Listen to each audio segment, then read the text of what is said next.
तो फ्रिक्शन किसके लिए काम करता है? फ्रिक्शन नेचर का एजेंट है।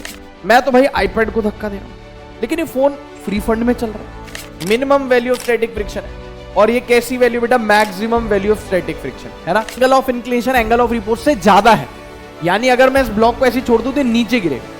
जब तक फ्रिक्शन शुरू नहीं होगा तब तक कोई सरफेस रफ नहीं मानेंगे, लेकिन अब जब फ्रिक्शन शुरू हो चुका है तो सारे सरफेस अपन रफ मान रहे। 0 से 90 में थीटा बढ़ता है तो tan थीटा बढ़ता है, 0 से 90 में थीटा बढ़ता है तो cos थीटा कम होता है। ये याद रख सकते हैं बेटा, है ना, इसमें कोई हर्ज नहीं है। और इसका डेरिवेशन मैंने जान के बताया क्योंकि आपको भी आना चाहिए। स्वागत करता हूं आपका अपना सिद्धार्थ शर्मा फ्रिक्शन चैप्टर के माइंड मैप्स में। जी हां, तो आशा करता हूं कि सब लोग बढ़िया से लुत्फ उठा रहे होंगे सभी माइंड मैप सीरीज का।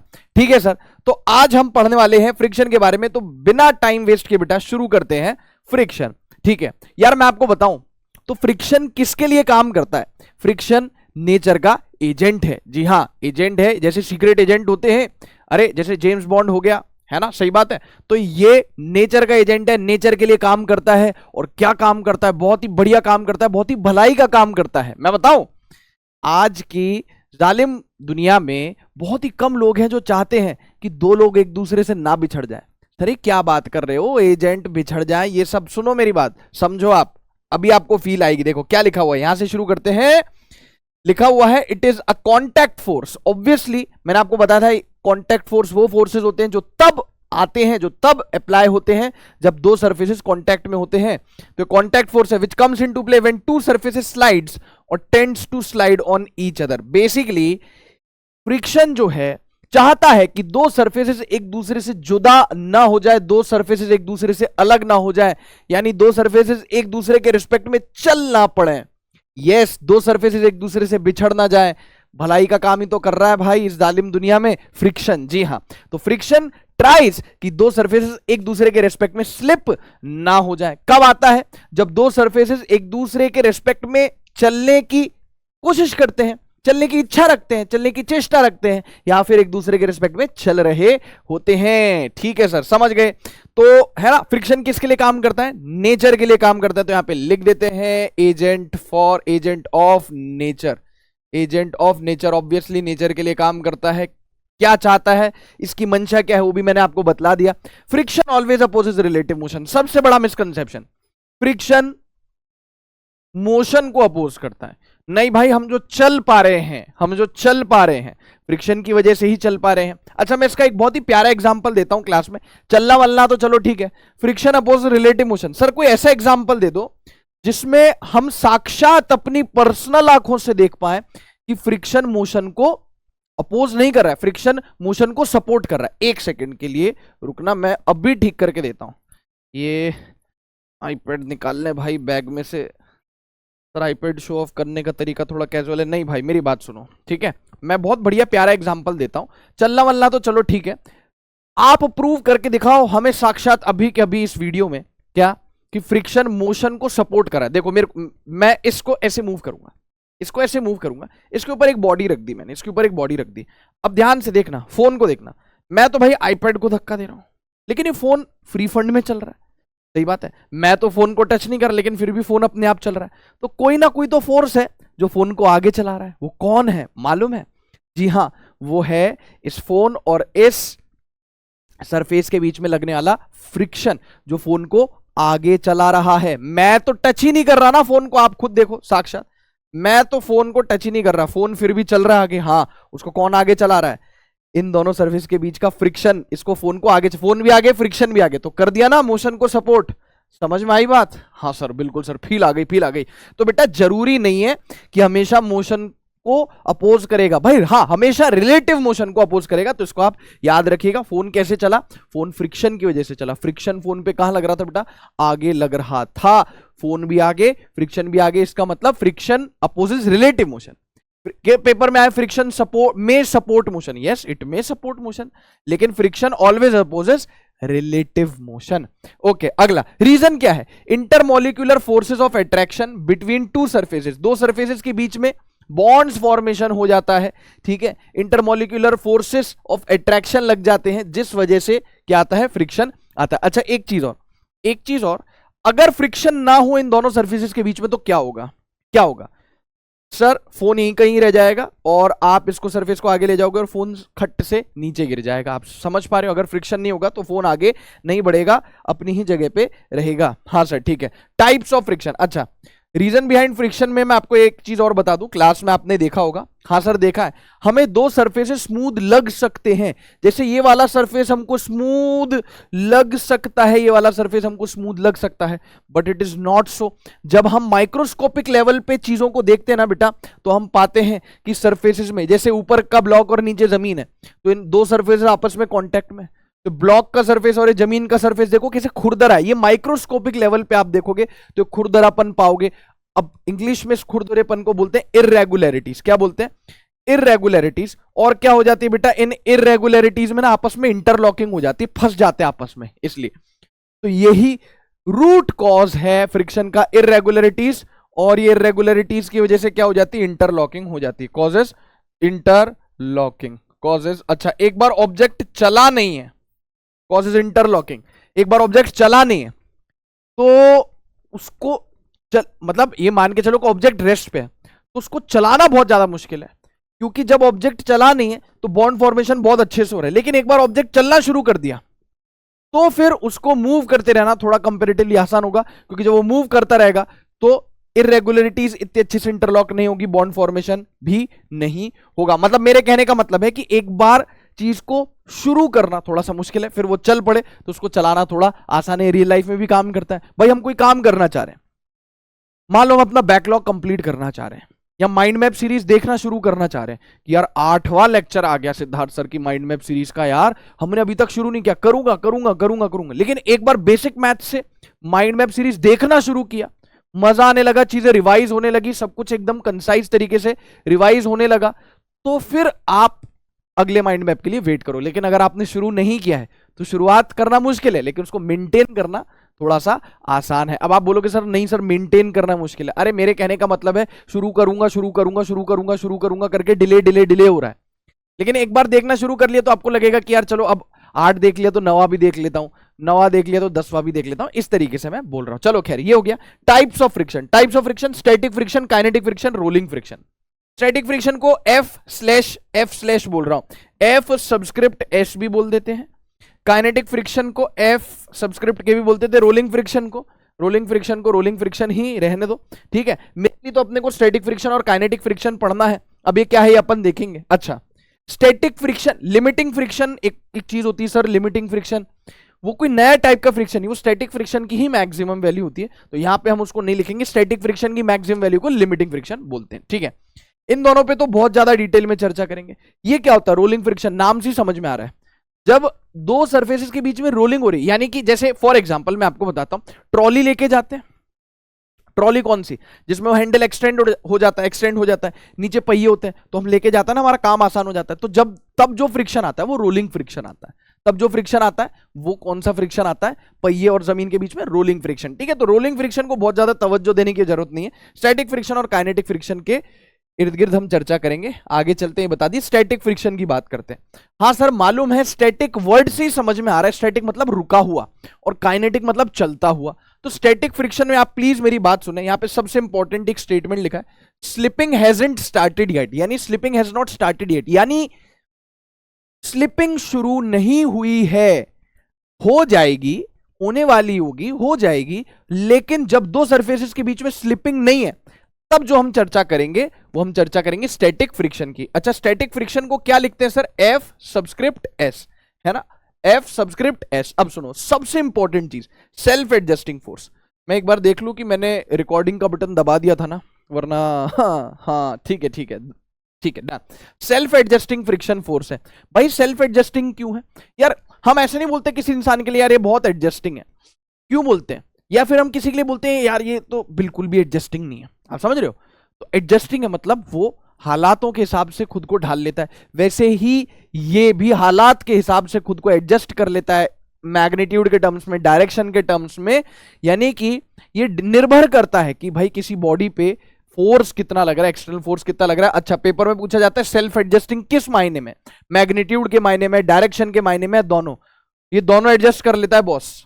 कौन भाई, एक मिनट, ये दोनों एडजस्ट कर लेता है बोथ इन टर्म्स ऑफ, ऐसे लिख देता है, both in terms of magnitude and direction, जगह तो दिल में होती है, देख लेना, है ना, both in terms of magnitude and direction. अब सुनो, कब लगता है, when two surfaces tends to या ट्राइज टू स्लिप और slide over each other but could not move with respect to each other. दो सरफेसेस की एक दूसरे के रिस्पेक्ट में चलने की इच्छा तो है, दो सरफेसेस की एक दूसरे से बिछड़ने की इच्छा तो है, पर अभी बिछड़े नहीं है। यानी यूं कह लो कि दो सरफेसेस के बीच में मोशन होने की इच्छा तो है, स्लिप होने की इच्छा तो है, पर अभी हो नहीं रहे, इच्छा है, tries to, tends to, but अभी मूव नहीं कर रहे एक दूसरे के रिस्पेक्ट में। तब जो फ्रिक्शन आएगा ना, then static friction comes into play, तब स्टैटिक फ्रिक्शन आएगा। Direction of static friction is opposite to the tendency of motion. समझना, देखना बहुत ध्यान से। एक ब्लॉक रख दिया, एक ब्लॉक रख दिया, ये दिख रहा है ना, हाँ चलो नॉर्मल मैं ब्लैक से लिख देता हूं, ऐसे लिख देता हूं ब्लैक से, ये हो गया नॉर्मल। ऑब्वियसली नीचे क्या होगा बेटा, mg होगा, ऑब्वियसली क्या होगा, mg होगा। अब मान लो इस ब्लॉक को, मान लो राइट साइड, ऐसे राइट साइड धक्का दिया जा रहा है, राइट साइड धक्का दिया जा रहा है, तो चलने की चेष्टा कहां है, यानी कि चलने की इच्छा कहां है, इसकी टेंडेंसी कहां चलने की, आप समझना। ये रफ सरफेस है, ठीक है, तो चलने की इच्छा कहां है, राइट साइड। मान लो आपने जमीन पे चींटी बिठा दी, कौन बिठा दी, मिस चींटी। तो ये जो चींटी है ये देखेगी कि इस ब्लॉक के मोशन, ग्राउंड के रिस्पेक्ट में इस ब्लॉक के मोशन की टेंडेंसी क्या है, राइट। तो स्टैटिक फ्रिक्शन कहां लग जाएगा, लेफ्ट। अच्छा, अगर मैं इधर धक्का लगाऊं, इधर, तो चींटी देखेगी कि ब्लॉक की चलने की इच्छा कहां है, उस साइड, उधर, उस साइड। मतलब मैं ऐसे डायरेक्शन से बता रहा हूं, लेफ्ट राइट में आप कंफ्यूज हो जाओगे, सर आपका राइट या हमारा लेफ्ट, ठीक है। तो मान लो मैं ये इधर धक्का लगा रहा हूं, तो ब्लॉक की चलने की टेंडेंसी उस दिशा में, तो स्टैटिक फ्रिक्शन लग जाएगा इस दिशा में। मेरे कहने का मतलब है कि स्टैटिक फ्रिक्शन अपना डायरेक्शन सेट कर लेता है, एडजस्ट कर लेता है, depending upon the tendency of motion. हाँ मालिक, ठीक है। अच्छा, अभी एफ एस मैक्स लिखा हुआ है, ये क्या है, देखो, जो स्टैटिक फ्रिक्शन की मैक्सिमम वैल्यू होती है बेटा, स्टैटिक फ्रिक्शन की जो मैक्सिमम वैल्यू होती है ना, वो क्योंकि एडजस्टिंग है, इसका मतलब इसकी वैल्यू कांस्टेंट नहीं, चेंज होती रहती है depending upon the external force. तो मेरे प्यारे बच्चे, F S max directly proportional to क्या है, नॉर्मल। एन क्या है, एन क्या है, नॉर्मल है, ठीक है। तो जब आप ये प्रोपोर्शनलिटी साइन हटाओगे तो आप पाओगे एक प्रोपोर्शनलिटी कांस्टेंट आएगा, म्यू एस, जिसको हम बोलते हैं कोएफिशिएंट ऑफ स्टैटिक फ्रिक्शन। लिख दूंगा, एफ एस मैक्स आ गया म्यू एस इंटू नॉर्मल। तो बच्चों को एक बड़ा मिसकंसेप्शन होता है, क्या दोस्त, कि स्टैटिक फ्रिक्शन की वैल्यू म्यू एस एन होती है, वो रट लेते हैं। नहीं भाई, ये 10th क्लास नहीं है, थोड़ा समझना पड़ता है यहाँ पे चीजों को। स्टैटिक फ्रिक्शन सेल्फ एडजस्ट करता है खुद को। अभी एक एग्जांपल के उससे सहायता से बता दूंगा। स्टैटिक फ्रिक्शन खुद को एडजस्ट करता है, हो सकता है जीरो भी हो सकता है वो मैक्सिमम रूप भी अपना ले ले। तो ये मैक्सिमम वैल्यू जो स्टैटिक फ्रिक्शन की हो सकती है, मिनिमम जीरो भी हो सकता है। तो स्टैटिक फ्रिक्शन की मैक्सिमम वैल्यू है म्यू एस एन, ठीक है। अच्छा, व्हाट इज म्यू एस, यहां लिख दूं, यहां लिख दूं, म्यू एस क्या हो गया, कोएफिशिएंट ऑफ स्टैटिक फ्रिक्शन।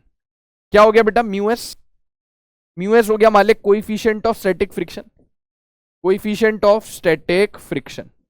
अच्छा, किन किन चीजों पे डिपेंड करता है कोएफिशिएंट ऑफ स्टैटिक फ्रिक्शन, ये डिपेंड करता है कि जो सरफेसेस हैं कांटेक्ट में उनका नेचर कैसा है। ज्यादा खुरदुरापन होगा, डब्बा बनाने का तरीका थोड़ा कैजुअल है, ज्यादा खुरदुरापन होगा, रफनेस ज्यादा होगी तो कोएफिशिएंट ऑफ स्टैटिक फ्रिक्शन ज्यादा होगा। कम रफ होगा, थोड़ा स्मूथनेस होगी तो कोएफिशिएंट ऑफ स्टैटिक फ्रिक्शन कम होगा। मैं इस पे लौटूंगा, लेकिन इससे पहले कि हम लोग भूल जाएं, मैं यहां पे लिख दूं स्टैटिक फ्रिक्शन की वैल्यू, मैं यहां पे मैक्स नहीं लिख रहा हूं, less than equals to mu S N, है ना। हाँ मालिक, बिल्कुल ठीक है, less than equals to mu S N, यानी म्यू एस एन के बराबर भी हो सकता है और छोटा भी हो सकता है, इससे बड़ा नहीं हो सकता। Greater than equals to zero, अरे हो सकता है जीरो, हो सकता है जीरो से बड़ा। ये कहने में कोई हर्ज तो नहीं है, नहीं सर, इसका मतलब क्या मैं कह दूं कि minimum value of static friction है, minimum value of static friction है। और ये कैसी वैल्यू बेटा, maximum value of static friction, है ना। Please try to understand. हाँ सर, बिल्कुल सर, ठीक है। F S greater than equals to zero, less than equals to mu S N. Zero भी हो सकता है, उससे छोटा तो क्या होगा, म्यू एस एन भी हो सकता है, उससे बड़ा तो क्या होगा। तो ये रेंज होगी, यहाँ पे इक्वल्स टू वाला हिसाब किताब भी आ रहा है। हाँ सर, पीछे अब क्या बचा हुआ है उसको एक बार देख लेते हैं, फिर वील मूव अहेड। इधर देखो फटाफट से, as applied force increase static friction also increase. जाहिर सी बात है कि खुद को एडजस्ट करता है। अभी एक एग्जांपल लूंगा जिससे आपको एकदम क्रिस्टल क्लियर हो जाएगा।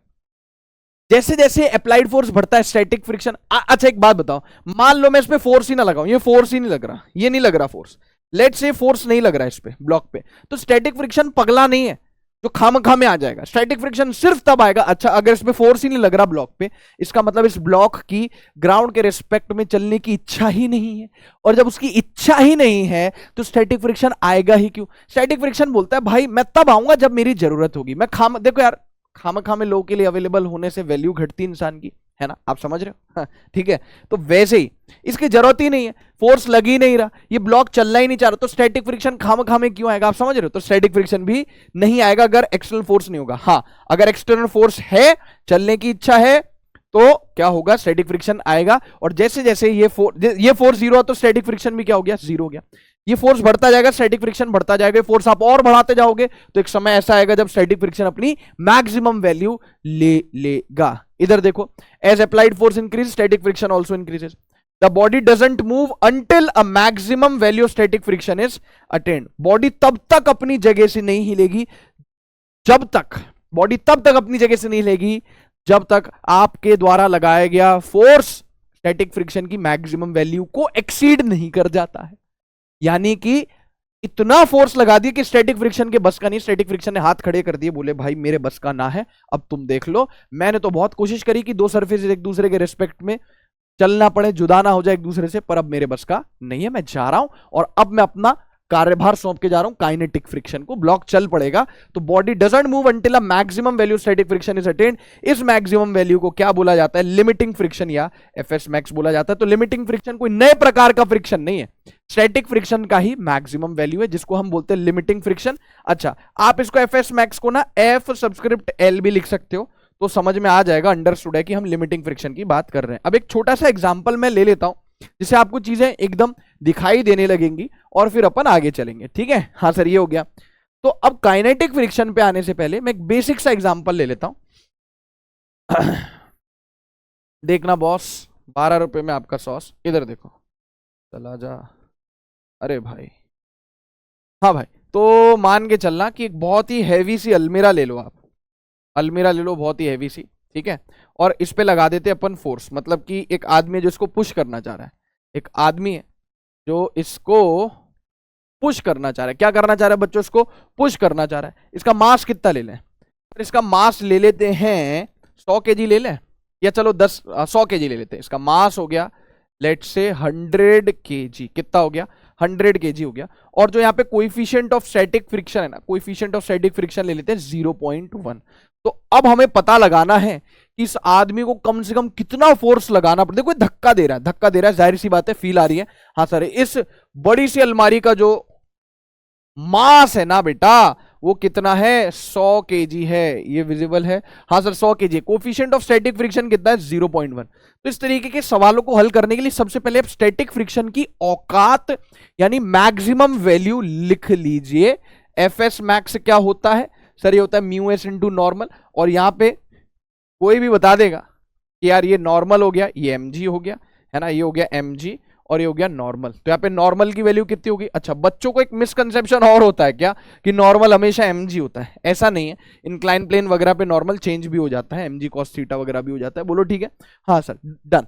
म्यू एस एम जी सारी वैल्यूज पुट कर दी, 0.1 इंटू एम हो गया 100 इंटू जी हो गया 10। तो कितना आ गया बेटा, ये आ गया 100 न्यूटन। इसका मतलब इस इंसान को कम से कम 100 न्यूटन का फोर्स लगाना होगा कि ये अलमीरा या ये जो हैवी ब्लॉक है 1 क्विंटल का, ये अपनी जगह से मूव कर जाए। फ्रिक्शन कहां लग रहा होगा, टेंडेंसी कहां जाने की, आगे, तो फ्रिक्शन कहां लगेगा, पीछे। स्टैटिक फ्रिक्शन लिख रहा हूं, अभी मैक्स नहीं लिख रहा, ठीक है।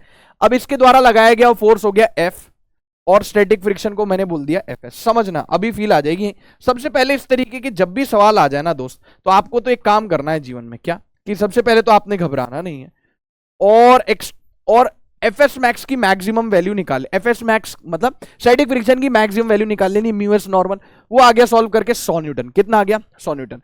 अगर एक्सटर्नल फोर्स 0 न्यूटन है तो एफ एस स्टैटिक फ्रिक्शन बोलेगा कि मेरे को कोई पागल कुत्ते ने थोड़ा ही काटा है, मैं क्यों आऊंगा जब मेरी जरूरत नहीं, जहां मेरी जरूरत नहीं वहां मैं भी नहीं। स्टैटिक फ्रिक्शन ने बोला 0 न्यूटन। अच्छा, स्टैटिक फ्रिक्शन की मैक्सिमम वैल्यू कितनी, 100 न्यूटन। इसका मतलब जब ये एक्सटर्नल फोर्स 100 न्यूटन या इससे ज्यादा हो जाएगा तब ये ब्लॉक चलेगा। 100 न्यूटन हो जाएगा तब ब्लॉक चलेगा नहीं, तब चलने वाला होगा। और 100 न्यूटन से ज्यादा हो जाएगा तो ये ब्लॉक चल पड़ेगा। अच्छा, मान लो सर ये हो गया 70 न्यूटन, खूब सारी वैल्यूज ले लो, मुझे क्या है सर 10 न्यूटन हो गया, तो ये बोलेगा जितनी जरूरत उतना, जैसे नमक स्वाद अनुसार।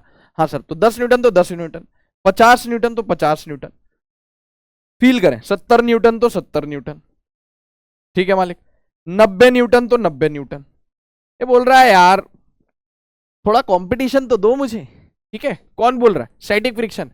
क्या बातें करते तुम लोग, ठीक है।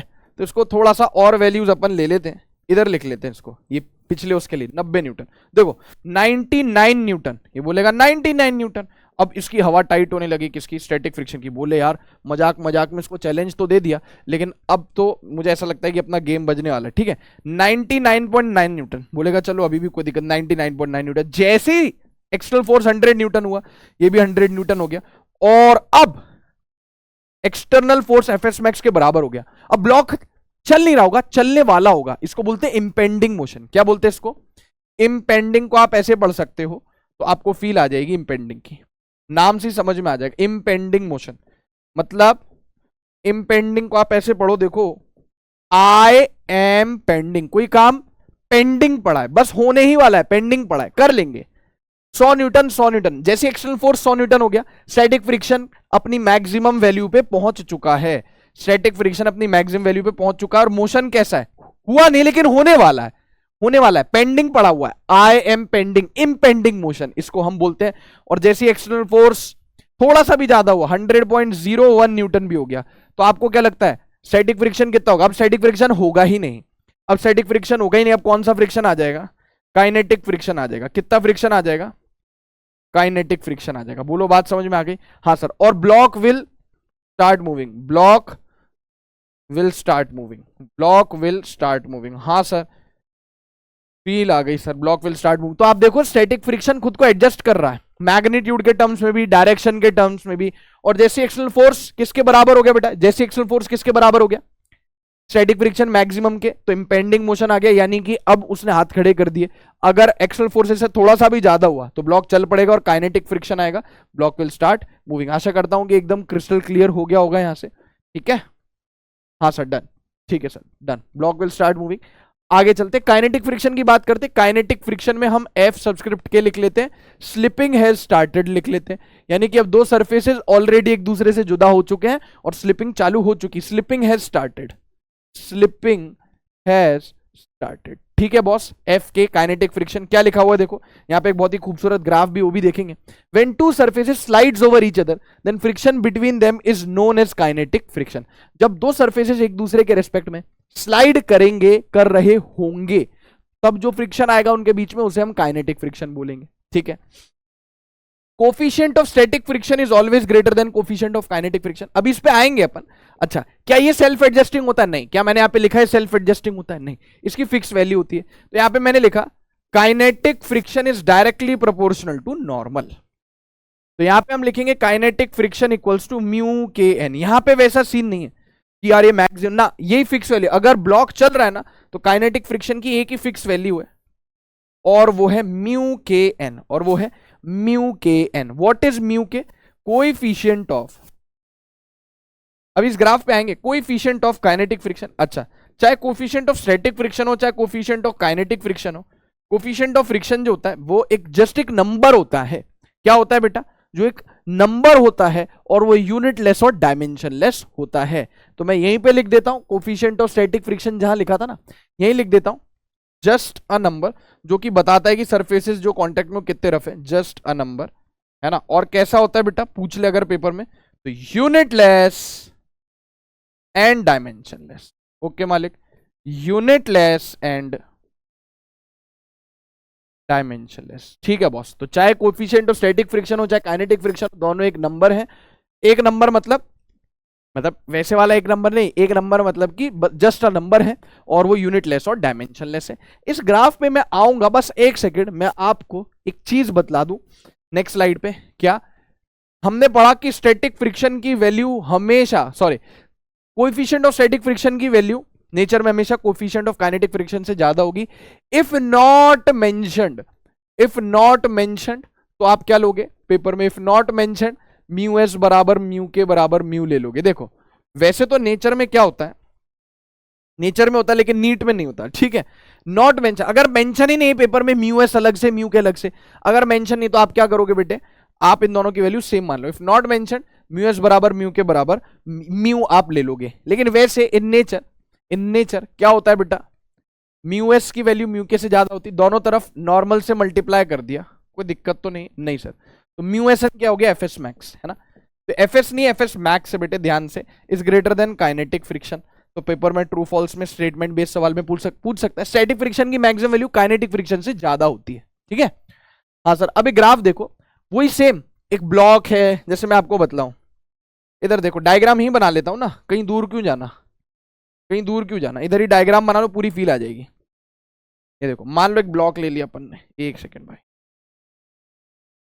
और इस पे लगा रहे अपन एक एक्सटर्नल फोर्स, इस पे लगा रहे अपन एक्सटर्नल फोर्स, इस पे लगा रहे एक्सटर्नल फोर्स, तो फ्रिक्शन भी आएगा इसे पीछे की तरफ। हाँ सर, ये हो गया फोर्स, तो फ्रिक्शन आएगा पीछे की तरफ। ये अभी कौन सा फ्रिक्शन आएगा वो बाद की बात है।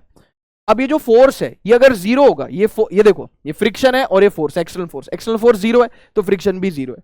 धीरे धीरे क्या हो रहा है, फोर्स बढ़ रहा है, तो स्टैटिक फ्रिक्शन आएगा। अभी तो ब्लॉक चलेगा तो तब चलेगा जब फोर्स किसके बराबर हो जाएगा, एफ एस मैक्स के बराबर हो जाएगा। किसके बराबर हो जाएगा, एफ एस मैक्स के बराबर हो जाएगा। धीरे धीरे देखो फोर्स बढ़ रहा है, तो क्या हो रहा है, धीरे धीरे फोर्स बढ़ रहा है तो स्टैटिक फ्रिक्शन भी बढ़ रहा है। हाँ सर, ठीक है।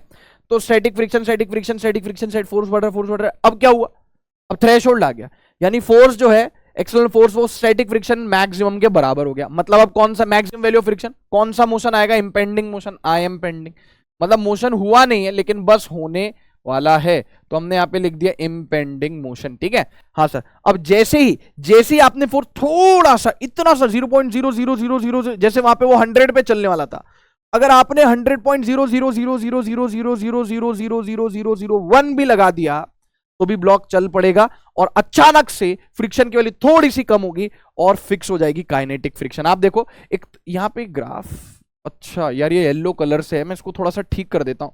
वो ये आप सोच रहे होगे कि क्या ग्राफ दिखा रहे हो, कुछ दिखाई नहीं दे रहा, मैं इसको ठीक कर देता हूँ, अभी ठीक करके देता हूँ, है ना। येलो कलर ये व्हाइट पे के साथ जच नहीं रहा, अभी ठीक है, अभी ठीक है जेनजीज, हाँ सर अभी ठीक है, अब एकदम टकाटक है, अब सही है। अब देख लो, फोर्स बढ़ रहा, काइनेटिक फ्रिक्शन, स्टैटिक फ्रिक्शन बढ़ रहा है, फोर्स अपनी मैक्सिमम, फोर्स जो है वो स्टैटिक फ्रिक्शन मैक्सिमम के बराबर हो गया तो इंपेंडिंग मोशन आ गया। फिर और थोड़ा सा फोर्स बढ़ा है तो स्टैटिक फ्रिक्शन की जगह काइनेटिक फ्रिक्शन आएगा, थोड़ा सा बम्प आएगा यहाँ पे, यानी कि थोड़ा सा रिड्यूस होगा, और फिर फ्रिक्शन कैसा हो जाएगा, फिक्स हो जाएगा काइनेटिक फ्रिक्शन के बराबर। और फोर्स आप बढ़ाते जाओ, बॉडी चलना शुरू कर गई, काइनेटिक फ्रिक्शन आ गया। हाँ सर ठीक है, ये देख लो, ये ग्राफ देख लो, चलेंगे फिर आगे। ये ग्राफ पेपर में पूछ सकता है ये कम क्यों हुआ, देखो ये इसके सामने ही क्यों नहीं आ गया बेटा, क्योंकि काइनेटिक फ्रिक्शन की वैल्यू स्टैटिक फ्रिक्शन मैक्स से थोड़ी कम होती है इसलिए, ठीक है। हाँ सर, चलते हैं आगे, आगे बढ़ो। कॉन्टैक्ट फोर्स की बेटा बात करेंगे। कॉन्टैक्ट फोर्स क्या होता है, देखो सुनो, यहाँ पे लिखा है resultant of friction force and normal force. या तो आप इसको इस अंदाज से बोल लो कि नॉर्मल फोर्स, क्योंकि जमीन दो ही तो फोर्स लगा रही है, जमीन दो ही फोर्स लगा रही है बॉडी पे, कौन कौन से, एक लगा रही नॉर्मल, एक लगा रही फ्रिक्शन, अगर लगा रही है तो इन दोनों का जो रिजल्टेंट होगा उसको कॉन्टैक्ट फोर्स बोल लो। या फिर ऐसे बोल लो कि horizontal component of contact force is friction, एक कॉन्टैक्ट फोर्स है, सी से रिप्रेजेंट कर दिया इसको मान लो, ठीक है। वैसे इसको अपन आर बोलते हैं, यहाँ पे ए बी और सी ऐसे लिखा है, मान लो इसको रिएक्शन फोर्स भी बोला जाता है, कॉन्टैक्ट फोर्स भी बोला जाता है। तो इसका रिएक्शन फोर्स है कॉन्टैक्ट फोर्स का जो हॉरिजॉन्टल कंपोनेंट है वो फ्रिक्शन है, और वर्टिकल कंपोनेंट क्या है इसका, नॉर्मल है। अब आया एंगल ऑफ फ्रिक्शन, ठीक है, एंगल ऑफ फ्रिक्शन। यहां से अपन एंगल ऑफ फ्रिक्शन की डेफिनेशन देख लेते हैं और फिर दोनों चीजें एक साथ देख लेंगे। Angle of friction phi made by resultant of normal and frictional force with normal.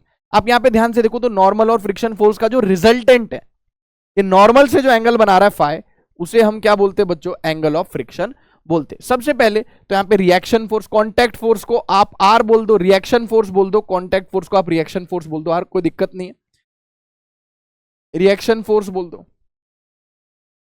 Reaction force बोल दो, ठीक है। तो आर क्या हो गया, इन दोनों का रिजल्टेंट, ये दोनों 90 डिग्री पे, तो अंडर रूट एन स्क्वायर यानी नॉर्मल का स्क्वायर प्लस स्टैटिक फ्रिक्शन या जो भी है फ्रिक्शन वॉट एवर, अभी मैंने स्टैटिक फ्रिक्शन माना N square plus F S square, ठीक है। R is resultant. अब यहां पे आप टेन फाई अगर देखोगे, इसको मैं फाई कर देता हूं, टेन फाई क्या हो गया बच्चों, यहां पे ट्राइंगल में परपेंडिकुलर अपॉन बेस यानी static friction divided by normal, static friction by normal, static friction by normal. अभी मैं मान के चल रहा हूं कि यहाँ पे स्टैटिक फ्रिक्शन है, ये ब्लॉक चला नहीं है। If static friction is static friction max. अगर स्टैटिक फ्रिक्शन की वैल्यू मतलब ये इंपेंडिंग मोशन में चलने वाला है तो कितनी हो जाएगी, mu S into normal. Yes sir, तो टेन फाइव कितना आ जाएगा प्यारे बच्चों, सर टेन फाइव आ जाएगा एफ एस बाई एन, यानी mu S N by N, यानी एन से एन शहीद हो गया, तो आ गया आपके पास म्यू एस। अगर ब्लॉक चलने वाला होगा तो टेन फाइव किसके बराबर आ जाएगा, कोफिशिएंट ऑफ स्टैटिक फ्रिक्शन के बराबर आ जाएगा। ये मैंने यहाँ पे सॉल्व कर दिया है, अगर, है ना, नहीं तो आप ऐसे देख लो, अगर स्टैटिक फ्रिक्शन की वैल्यू स्टैटिक फ्रिक्शन मैक्स हो रही है तो टेन फाइव कितना हो गया, म्यू एस, तो फाइव कितना हो जाएगा बच्चों, फाइव कितना हो जाएगा, फाइव हो जाएगा sir ten inverse mu S, कितना हो जाएगा, टेन इनवर्स म्यू एस। ठीक है, angle of repose, sir angle of repose होता है मिनिमम एंगल ऑफ इंक्लिनेशन, पहले पढ़ लेते हैं फिर फील कर लेंगे। Minimum angle of inclination of a plane with horizontal at which a body just begins या जस्ट स्टार्ट्स स्लाइडिंग या जस्ट बिगिंस टू स्लाइड। देखो मैं आपको फील कराता हूं, एक सेकेंड। जैसे ये सरफेस अभी हॉरिजॉन्टल है, ये सरफेस अभी हॉरिजॉन्टल है, ठीक है, इसके ऊपर एक ब्लॉक रख दिया, अभी धीरे धीरे मैं इसको टिल्ट कर रहा हूं, टिल्ट कर रहा हूं, टिल्ट कर रहा हूं, टिल्ट कर रहा हूं, नहीं मूव करा, नहीं मूव करा, नहीं मूव, ये करने लगा, मतलब ये जो एंगल है हॉरिजॉन्टल से, यही एंगल ऑफ रिपोज है। वो मिनिमम एंगल, आप इसको ऐसे बोल लो, वो मिनिमम एंगल जिसपे ब्लॉक बिगिंस टू स्लाइड, या वो मैक्सिमम एंगल बोल लो जिसपे ब्लॉक नहीं चलेगा। वो मिनिमम एंगल, बात तो सिर्फ नजरिए की है, वो मिनिमम एंगल, जैसे मान लो मैं बोलूं 37 डिग्री पे चलने लगा, 37 डिग्री पे चलने लगा, तो 37 डिग्री दैट मिनिमम एंगल जिस पे वो चलने लगा, या मैं यूं बोल दूंगा कि 37 डिग्री दैट मैक्सिमम एंगल जिस पे वो नहीं चला, 37 से थोड़ा ज्यादा होगा तो चलेगा, है ना। तो अब देखो यहाँ पे इंक्लाइन प्लेन है, ये थीटा हो गया, मान लो इस पे जस्ट चलने लग रहा है, नॉर्मल mg cos थीटा, ये हो गया mg sin थीटा, और ऊपर हो गया फ्रिक्शन, जस्ट चलने लगा, जस्ट स्लाइड्स, इसका मतलब ऊपर की तरफ और नीचे की तरफ, जस्ट स्लाइड्स मतलब ऊपर की तरफ और नीचे की तरफ का फोर्स बराबर हो गया, यानी mg sin थीटा किसके बराबर हो गया बेटा, ऊपर जो फ्रिक्शन लग रहा है, ऊपर जो और मान लो जस्ट चलने वाला है, इसका मतलब इंपेंडिंग मोशन है, इसका मतलब ये जो फ्रिक्शन होगा इसकी वैल्यू कैसी होगी, एफ एस मैक्स ही तो होगी। हाँ सर बात तो सही, क्यों, ब्लॉक जस्ट चलने वाला है, यानी जो फ्रिक्शन है ये कैसा है सर, ये जो फ्रिक्शन है ना ये अपनी मैक्सिमम वैल्यू ले चुका है क्योंकि इंपेंडिंग मोशन है। तो आपने बोल दिया M G sine theta equals to mu S into normal. बेटा नॉर्मल यहां पे कितना हो गया, एनएलएम में पढ़ा है, नॉर्मल बराबर M G cos theta, M G sine theta बराबर mu S into M G cos of theta. M G से एम जी शहीद हो गया, म्यू एस कितना आ गया, मैं नेक्स्ट स्लाइड पे लिख देता हूं सर, यहां पे आ गया साइन थीटा बराबर mu S into cos theta. तो बेटा G sine theta by cos theta, sine theta by cos theta, mu S आ गया टेन थीटा के बराबर, यहां लिख देते हैं। तो म्यू एस कितना आ गया, टेन थीटा, टेन थीटा बराबर म्यू एस, और थीटा कितना हो गया बच्चों, tan inverse mu S. What is theta बेटा, angle of repose, angle of repose, angle of repose, ये देख लो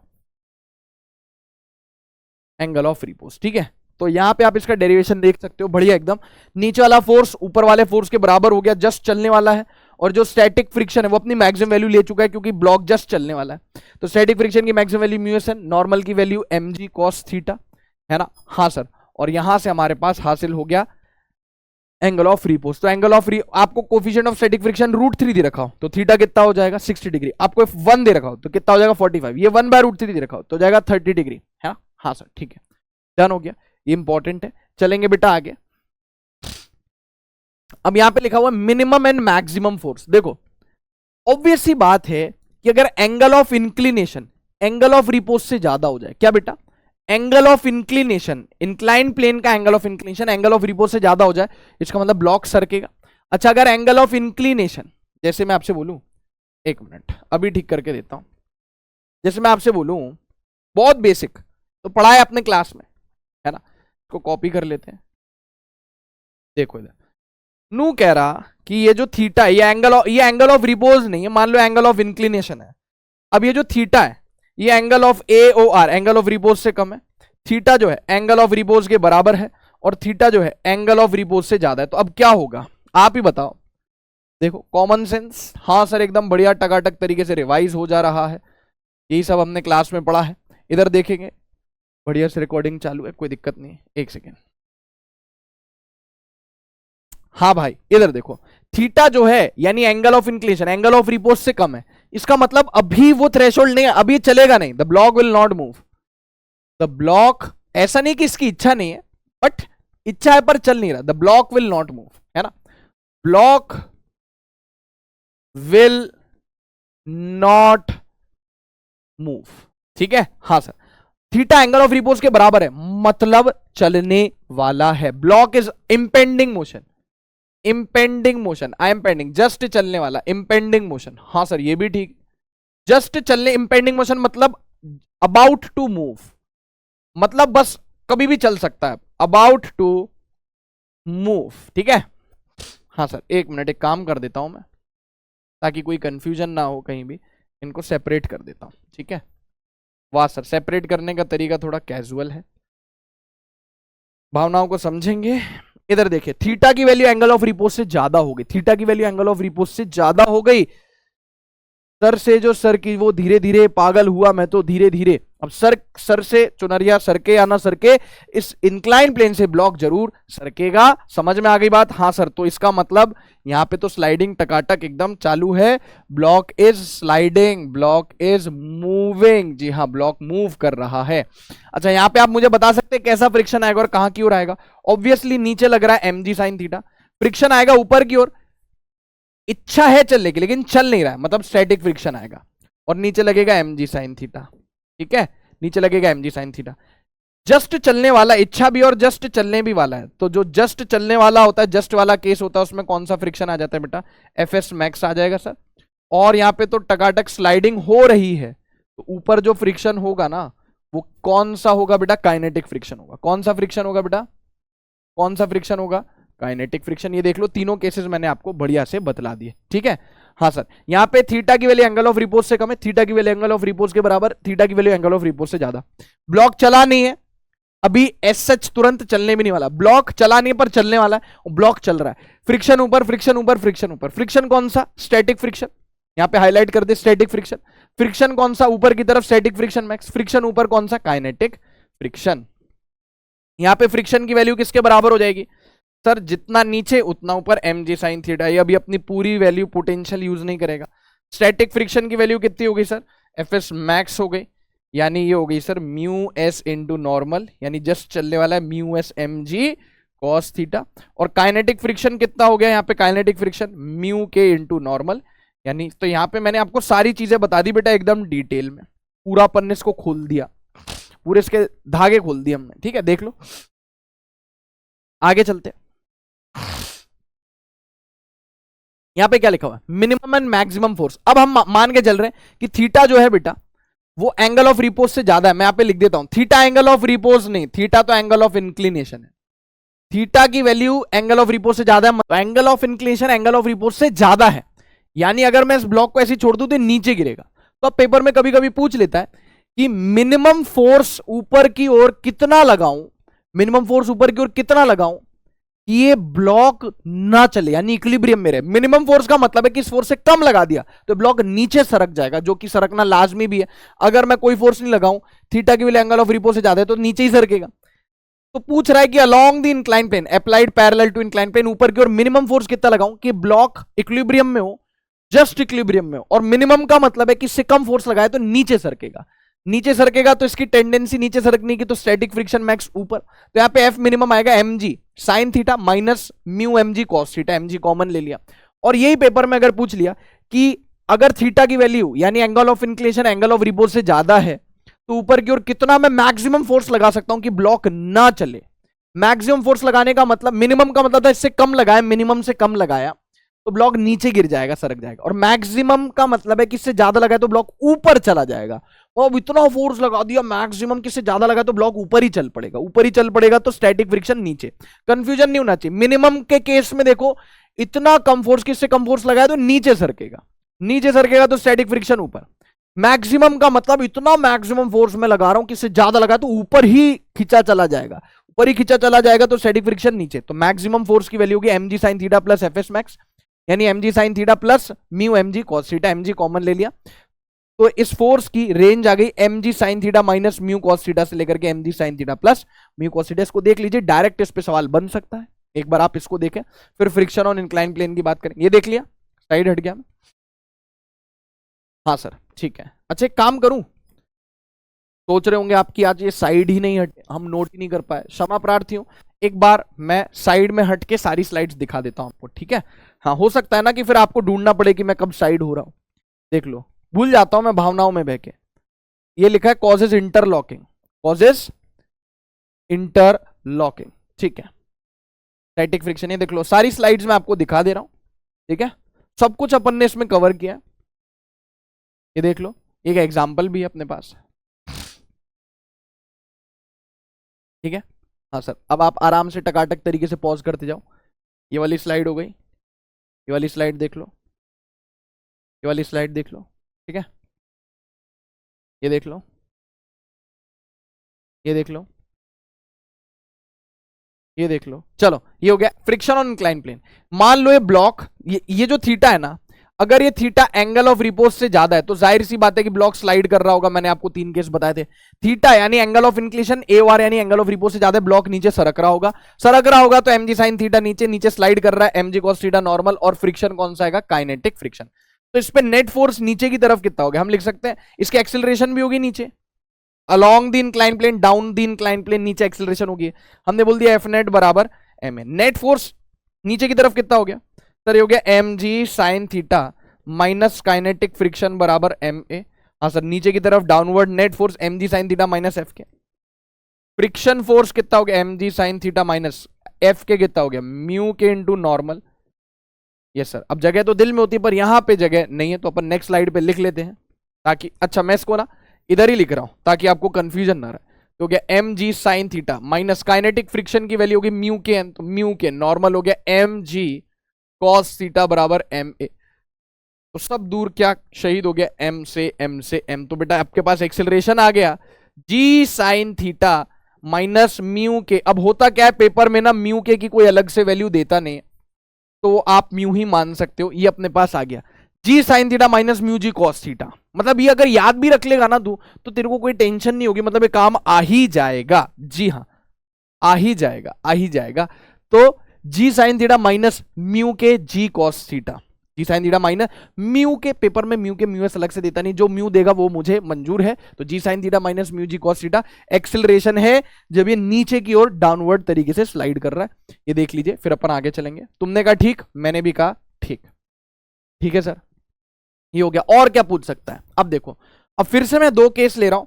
नीट का सन की बुढ़ा कुछ भी पूछ सकता है ना, हमें तो रेडी रहना पड़ेगा। ये देखो एक मिनट, थीटा अगर AOR से कम है यानी एंगल ऑफ रिपोज से कम है, थीटा अगर एंगल ऑफ रिपोज से ज्यादा है, थीटा अगर एंगल ऑफ रिपोज से ज्यादा है, थीटा अगर एंगल ऑफ रिपोज से कम है, तो जो इसमें रिएक्शन फोर्स लगेगा वो mg लगेगा। यानी ब्लॉक अभी चलने की इच्छा है पर चल नहीं रहा, चलने की इच्छा है पर चल नहीं रहा, चल नहीं रहा। क्यों? नीचे तो इसको बुला रहा है, बुलाता है मगर जाने का नहीं। mg sin थीटा नीचे बुला रहा है, ऊपर फ्रिक्शन लग रहा है, नॉर्मल वॉर्मल लग रहा है। तो अभी रिएक्शन फोर्स यानी नॉर्मल फोर्स और फ्रिक्शन फोर्स का रिजल्टेंट वो कितना है? mg। अगर थीटा की वैल्यू AOR से कम है, ठीक है। अगर थीटा की वैल्यू AOR से ज्यादा है तो ये तो चल रहा होगा बाकायदा, इसमें स्लाइडिंग फ्रिक्शन। अच्छा, काइनेटिक फ्रिक्शन को ना स्लाइडिंग फ्रिक्शन भी बोलते हैं, मैं शायद बताया नहीं, अब बता देता हूं। कहां लिखा है kinetic friction? Also known as sliding friction, है ना, यहां पे लिख देता हूं। ऑल्सो नोन एज कौन सा फ्रिक्शन बच्चों? कौन सा फ्रिक्शन? स्लाइडिंग फ्रिक्शन भी बोलते हैं, जैसे आपको पता होगा स्लाइडिंग फ्रिक्शन। ओके बॉस, 12 रुपए में आपका सॉस। आगे चलते हैं, ठीक है। ये हो गया। तो यहां पे अगर थीटा की वैल्यू AOR से ज्यादा, angle of inclination angle of repose से ज्यादा है, तो रिएक्शन फोर्स होगा mg cos theta into under root 1 प्लस म्यू स्क्वायर। यहां पे जो कोफिशिएंट ऑफ फ्रिक्शन है वो हो गया म्यू। हर सरफेस रफ है, अपन यहां पे अपन मान के चले। एनएलएम में हमने कहीं भी रफ सरफेस नहीं माना, कसम खाई थी। जब तक फ्रिक्शन शुरू नहीं होगा तब तक कोई सरफेस रफ नहीं मानेंगे, लेकिन अब जब फ्रिक्शन शुरू हो चुका है तो सारे सरफेस अपन रफ मान रहे, हालांकि पेपर में देगा। अच्छा खैर, पेपर में कभी कभी क्या करता है, पूछ लेता है कि अगर मैं एंगल ऑफ इंक्लिनेशन थीटा बढ़ा रहा हूं तो what will happen to the reaction force? आप बताओ। थीटा की वैल्यू धीरे धीरे इंक्रीज हो रही 0 से, तो जब तक एंगल ऑफ रिपोज तक नहीं पहुंचती तब तक थीटा बढ़ाओ, रिएक्शन फोर्स कांस्टेंट रहेगा। लेकिन एंगल ऑफ रिपोज और उसके बाद थीटा अगर बढ़ रहा है तो कॉस थीटा कम होगा तो रिएक्शन फोर्स कम होगा। इसका मतलब हम बोल सकते हैं नोट, है ना। तो यहां पे हम बोल सकते हैं कि if angle of inclination, angle of repose नहीं, देखो भाई पूरा लिख रहा हूं, angle of inclination, angle of inclination theta increases, increase होता है, स्टार्ट कर रहा है, मान लो 0 से स्टार्ट कर रहा है, तो जब तक एंगल ऑफ रिपोज तक नहीं पहुंचता तब तक तो रिएक्शन फोर्स कांस्टेंट है ना। Then increases, then reaction force, कौन सा फोर्स बच्चों, रिएक्शन फोर्स या कांटेक्ट फोर्स, एक ही बात है, रिएक्शन फोर्स या contact force, initially remains constant. Initially कैसा रहेगा, पूरा लिख रहा है भाई तुम्हारा, initially remains constant, initially remains constant, and then angle of repose के बाद थीटा बढ़ेगा, पता है अपने को, बेसिक मैथ्स में पढ़ा है, 0 से 90 में थीटा बढ़ता है तो साइन थीटा बढ़ता है, 0 से 90 में थीटा बढ़ता है तो टेन थीटा बढ़ता है, 0 से 90 में थीटा बढ़ता है तो कॉस थीटा कम होता है, थीटा बढ़ेगा तो कॉस थीटा कम होगा तो रिएक्शन फोर्स कम होगा। तो if angle of inclination theta increases then reaction force शुरुआत में कांस्टेंट रहेगा, initially remains constant and then decreases, है ना। तो ये आपसे पूछा जा सकता है बेटा पेपर में, थीटा अगर बढ़ेगा तो शुरुआत में तो रिएक्शन फोर्स आर यानी कांटेक्ट फोर्स कांस्टेंट है mg के बराबर, और बाद में वो लगेगा घटने। तो आप इस स्लाइड को भी आराम से देख लीजिए और फिर अपन चलते हैं आगे। तुमने कहा ठीक, मैंने भी कहा ठीक, ये देख लो, ठीक है, आगे बढ़ो। अब देखो यार, पुलिंग और पुशिंग फोर्स, पुलिंग और पुशिंग फोर्स आपने देखा हो कभी स्कूल में, तो जो मालिका का हुआ करते थे, अब पता नहीं आपके जमाने में तो स्कूल में इलेक्ट्रिक लॉन मूवर्स होते होंगे, घास काटने वाले, हमारे जमाने में मतलब इतना भी पुराना नहीं, पर मतलब हम जब स्कूल में थे तब इलेक्ट्रिक लॉन मूवर्स नहीं होते थे। अच्छे अच्छे स्कूलों में भी, अच्छे अच्छे स्कूलों में भी कौन से लॉन मूवर्स होते थे, वो मैकेनिकल, जिसमें मालिक आका की जान निकल जाती थी उसको घास काटने में। इलेक्ट्रिक नहीं होता था, मैनुअल होता था। तो जब उनको घास काटनी होती थी तो उसको ऐसे चलाते थे, लेकिन जब काम हो जाता था, घास कट जाती थी, तो उसको उठा के ऐसे करके लेके जाते थे। आप समझना, उनको किसी चीज को मूव करना है, डिस्प्लेस करना है, तो क्या कर रहे हैं, उठा के लेके जा रहे हैं, यानी पुल करके लेके जा रहे हैं। तो पुलिंग आसान है, देखो इधर पुलिंग एंड पुशिंग फोर्स, ये ब्लॉक हो गया, इसको पुल किया जा रहा है, एफ पुल बोल देता हूं मैं, एफ पुल, इसको पुल किया जा रहा है और यहां पे इसको पुश किया जा रहा है, यस सर, पुश किया जा रहा है। तो अब मान लो इसको थीटा एंगल पे पुल किया जा रहा है, थीटा एंगल पे पुल किया जा रहा है, तो दो कंपोनेंट हो गए, F cos theta F sine theta. इसको थीटा एंगल पे पुश किया जा रहा है तो दो कंपोनेंट हो गए, F cos theta F sine theta. M G हो गया नीचे की ओर, हाँ सर, दोनों ही परम सत्य है, एम जी हो गया नीचे की ओर और नॉर्मल हो गया सर ऊपर की ओर, बढ़िया से विजिबल है, विजिबल है। और दूसरे कलर से एरो बना दूंगा, नॉर्मल हो गया ऊपर की ओर। एक काम किया जाए, एम जी नीचे, नॉर्मल ऊपर, हाँ सर, एम जी नीचे, नॉर्मल, है ना, एम जी नीचे, नॉर्मल ऊपर। तो आप बोलोगे कि F cos theta static friction maximum से ज्यादा होना चाहिए। इस ब्लॉक को अगर अपनी जगह से हिलाना है, इस ब्लॉक को अपनी जगह से हिलाना है, तो F cos theta static friction maximum के बराबर या उससे ज्यादा होना चाहिए।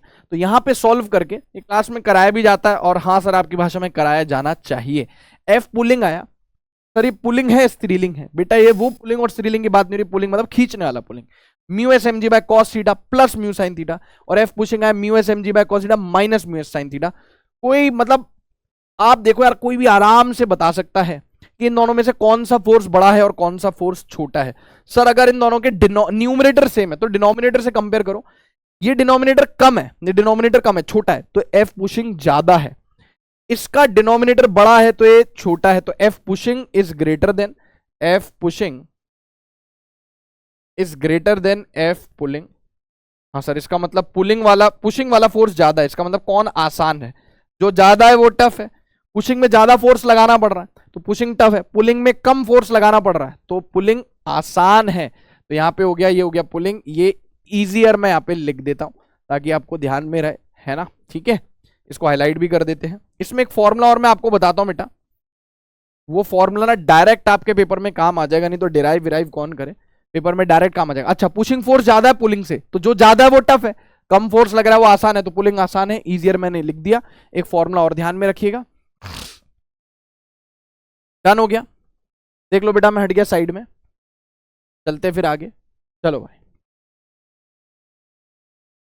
इसमें आपको एक चीज याद रखनी है, क्या पूछ लेता है, एफ मिनिमम का एक फॉर्मूला है, डायग्राम भी बना देता हूं। मिनिमम फोर्स की हम उसको खींच पाए, mu M G by under root mu square plus 1, minimum force कि हम ब्लॉक को खींच पाए। ये ब्लॉक हम बना लेते हैं, पूछ लेता है, फोर्स लगा देते हैं इधर F किसी पर्टिकुलर एंगल पे, मान लो ये थीटा हो गया, कोफिशिएंट ऑफ फ्रिक्शन कितना हो गया म्यू, और इसका ब्लॉक का मास कितना हो गया m। अब ये ब्लॉक का मास m है, आप इस पे फोर्स F लगा रहे हो किसी पर्टिकुलर एंगल थीटा पे, कोफिशिएंट ऑफ फ्रिक्शन म्यू है, तो मिनिमम फोर्स कितना लगाऊं कि ब्लॉक मूव हो जाए, मिनिमम फोर्स कितना लगाऊं कि ब्लॉक मूव हो जाए, तो इसका आंसर आएगा mu M G divided by under root mu square plus 1। Class में डिराइव करवाया जाता है, तो ध्यान में रखेंगे, ये बहुत इंपॉर्टेंट है। खैर माइंड मैप में तो हर बताई गई चीज इंपॉर्टेंट है। Mu M G divided by under root mu square plus 1, बेटा प्लीज इसको याद रखेंगे, ठीक है। हाँ सर देख लो, तो याद रखना, की पॉइंट है, ध्यान में रखिएगा। चलते बेटा आगे और समापन करें इसका, क्या बचा अब देखते हैं। हाँ भाई, हॉरिजॉन्टल ट्रक बॉक्स और वर्टिकल ट्रक बॉक्स। एक चीज देख लो, मान लो ये ट्रक है, कितना प्यारा खूबसूरत सा ट्रक है, ट्रॉली है, ट्रक है, ट्रॉली है, एक्सेलरेशन ए से आगे चल रहा है, एक्सेलरेशन ए से आगे चल रहा है, पीछे इस ट्रॉली में एक ब्लॉक रखा हुआ है, पीछे इस ट्रॉली में एक ब्लॉक रखा हुआ है, मान लो एम मास का, कितने मास का बच्चों, एम मास का, और यहां पे ये ब्लॉक और ट्रॉली के सरफेस के बीच में जो कोफिशिएंट ऑफ फ्रिक्शन है वो कितना है म्यू है, कितना है बेटा म्यू है, ठीक है। तो अब देखो, अब हमें देखना है कि भाई ये एक्सेलरेशन और म्यू वगैरह में क्या रिश्ता होना, एक्सेलरेशन कितनी होनी चाहिए, कितनी हो सकती है मैक्सिमम, कि ब्लॉक स्लिप ना हो जाए, नहीं तो इतनी ज्यादा एक्सेलरेशन हो तो ब्लॉक स्लिप हो जाएगा, हम चाहते हैं ब्लॉक स्लिप ना हो। तो हमने क्या किया, सूडो फोर्स का इस्तेमाल किया, चीटी को, मिस चीटी को यहां पे बिठा दिया, और अब ये एक नॉन इनर्शियल ऑब्जर्वर है, क्योंकि ये जिस फ्रेम पे बैठी वो एक्सेलरेटेड है, तो स्यूडो फोर्स लगेगा लेफ्ट में, स्यूडो फोर्स लगेगा बेटा लेफ्ट में, कितना लग जाएगा pseudo force, sir pseudo force लग जाएगा मास इनटू इस बॉडी का मास, फ्रेम का एक्सेलरेशन, तो फ्रिक्शन संभालेगा इसको, फ्रिक्शन संभालेगा, ये सर फ्रिक्शन संभालेगा, ये आ गया फ्रिक्शन, है ना। अभी मान लो मूवमेंट नहीं हो रहा तो स्टैटिक फ्रिक्शन बोल दिया। तो अब ये जो फोर्स इस पे लग रहा है इस ब्लॉक पे एम ए, ये किससे कम होना चाहिए, एफ एस मैक्स से कम होना चाहिए ना बेटा, या चलो बराबर भी मान लेते, बराबर भी मान लेते कि जो इस पे फोर्स लग रहा है ये स्टैटिक फ्रिक्शन की वैल्यू मैक्सिमम वैल्यू से या तो कम हो या बराबर हो, ये जो इस पे एक्सियल फोर्स लग रहा है स्यूडो फोर्स, ठीक है, चीटी के रेफरेंस फ्रेम से, एम ए किससे कम होना चाहिए, स्टैटिक फ्रिक्शन की मैक्सिमम वैल्यू से कम होना चाहिए। स्टैटिक फ्रिक्शन की मैक्सिमम वैल्यू कितनी होगी, mu S into normal, yes sir. तो यहां पे मैं सॉल्व कर लेता हूं, तो M A is less than equals to mu S, normal कितना हो गया एम जी के बराबर, एम से एम शहीद हो गया, तो acceleration must be less than और equals to mu S G, यानी अगर ट्रक की जो एक्सेलरेशन है वो म्यू एस जी या म्यू जी के बराबर है या उससे कम है, बराबर है तो जस्ट चलने वाला होगा, कम है तो सेफ है ना। तो ये वो सेफ एक्सेलरेशन है, तो ब्लॉक स्लिप नहीं करेगा, ब्लॉक विल नॉट स्लिप, अगर इससे ज्यादा होगी तो स्लिप कर जाएगा, ब्लॉक विल नॉट स्लिप, कहां पे ट्रक पे, विल नॉट स्लिप। अच्छा क्या होगा यदि एक्सेलरेशन म्यू एस जी से ज्यादा हो गई, block will slip, block slip हो जाएगा, block will slip, block will slip, ठीक है ना।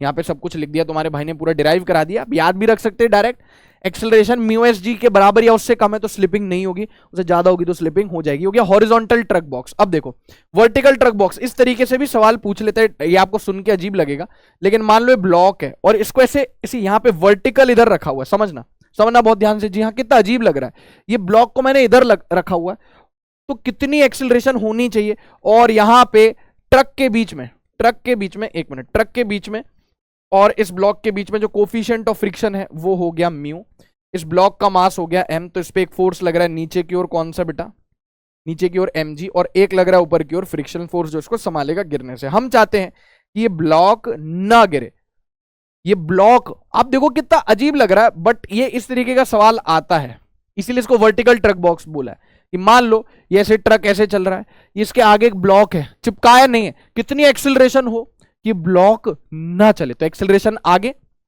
एमजी नीचे, फ्रिक्शन ऊपर संभालेगा, कोफिशिएंट ऑफ फ्रिक्शन म्यू हो गया, चीटी, मिस चीटी को फिर से हमने यहां पे बिठा दिया, मिस चीटी को बिठा दिया, तो चीटी के हिसाब से इस पे स्यूडो फोर्स लगेगा, कहां बच्चों, पीछे की ओर स्यूडो फोर्स लगेगा, क्योंकि एक्सेलरेशन आगे है, तो एम ए, और एक फोर्स लगेगा आगे नॉर्मल की तरफ, एक फोर्स लगेगा आगे नॉर्मल, यस सर, ये हो गया नॉर्मल, और एक्सेलरेशन है ट्रक की आगे। अब आप देखो तो नॉर्मल कितना हो गया, एम ए हो गया, हाँ सर, नॉर्मल कितना हो गया, ये क्लास में डिराइव करवाया जाता है बेटा। अगर आपने क्लास में नहीं पढ़ा है तो आपको काला अक्षर सफेद अक्षर भैंस बराबर लगेगा।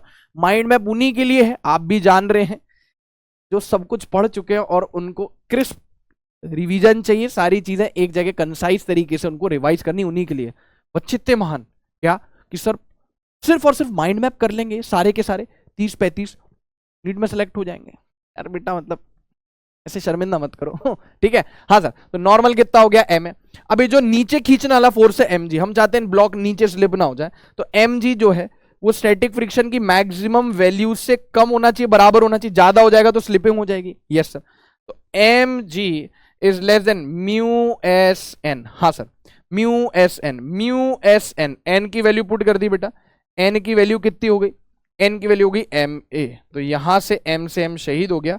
और अपने पास क्या है बेटा, acceleration is greater than equals to G by mu S. अपने पास यहां पे आया एक्सेलरेशन, ये म्यू एस नीचे चला जाएगा, acceleration is greater than equals to G by mu S. अगर ऐसा है, इतनी तो कम से कम एक्सेलरेशन होनी चाहिए, जी बाय म्यू एस से ज्यादा होगी तो स्लिपिंग नहीं होगा, जी बाय म्यू एस के बराबर हो जाएगी तो जस्ट होने वाली होगी। सेफ एक्सेलरेशन है, कौन सी एक्सेलरेशन है, सेफ। इससे कम हुई तो क्या होगा, स्लिप हो जाएगा। सेफ एक्सेलरेशन है ये, अरे एक मिनट भाई, ये सेफ एक्सेलरेशन। इससे कम हुई तो, इससे कम हुई तो, ए की वैल्यू अगर जी बाय म्यू एस से कम हो गई तो, ए की value G by mu S से कम हो गई तो ब्लॉक विल स्लिप।